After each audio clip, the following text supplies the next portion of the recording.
All right, do you remember those guns stolen from a Walmart in Los Lunas on Christmas Day? Well, police now want them off the streets so badly they're willing to pay to get them back. Well, the crooks were caught on surveillance video breaking into the store on Christmas morning. You see that video here. They stole electronics, 5 rifles, and a shotgun. Well, now police say that they'll pay for them if someone bought those guns without knowing that they were stolen. In return, police want the person to give up information on the suspected thieves. There were assault rifles at Walmart that these suspects looked at, took out of the case, put them on the ground, didn't want them. So that tells me that they have a specific persons that are looking to purchase these guns, and they're probably hunters. In all, crooks made off with about $30,000 worth of stuff. And as a lot of folks are trying to buy assault rifles right now, the same Los Lunas gun shop that hosted a controversial coyote hunt is also buying as many assault rifles as it can, but it is not to get them off the streets. Gunhawk Firearms has purchased 6 assault rifles so far from individual sellers in the last week, and they're expecting to buy more. The store is buying them to restock its inventory because of a massive nationwide shortage, mostly following last month's Connecticut school massacre. A teenager now behind bars in Tularosa because police say he killed a 63-year-old woman who had helped him out in the past. Police say that Paul Reynolds here went to Rita Gallegos' home on New Year's Day and asked about buying her husband Albert's antique car. Well, he refused and Reynolds left. Well, later that day, Albert Gallegos went to dinner. He went home. He found his wife's car missing and found her stabbed to death in their bedroom. Police say Reynolds ended up crashing the car and got away, but got caught yesterday. Why they did it to her, the Lord just is the only one that knows. My wife, she was real friendly. Everybody liked her. That is such a sad story. Police say that Reynolds told them he wanted to get the car to settle a debt he knew the Gallegoses because they bought him food sometimes.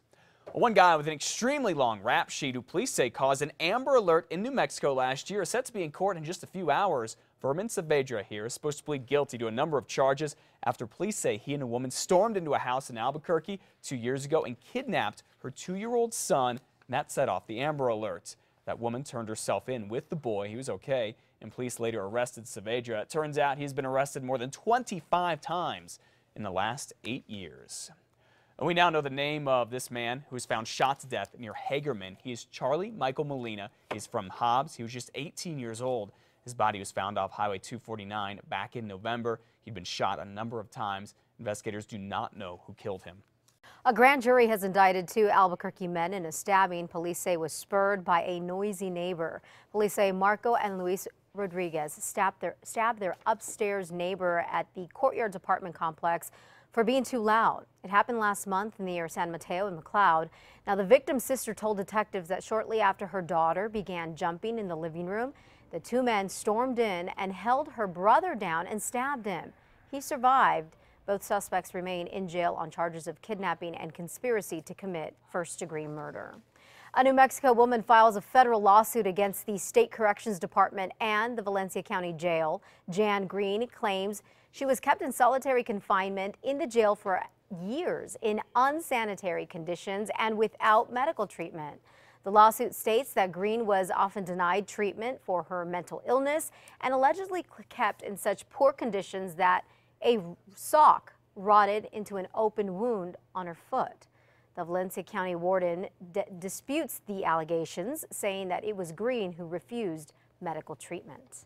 It looks like the Drunk Busters hotline is still a success here in New Mexico. 13 people got arrested on DWI charges last month after that hotline got calls about them.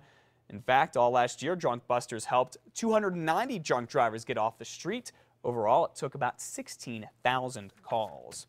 All right, 2 of the things we love about winter, snow and sledding. Ah, yes, but we haven't had a lot of either, so we sent our News 13's David Romero to the East Mountains to see if it's even possible to have some sledding fun right now.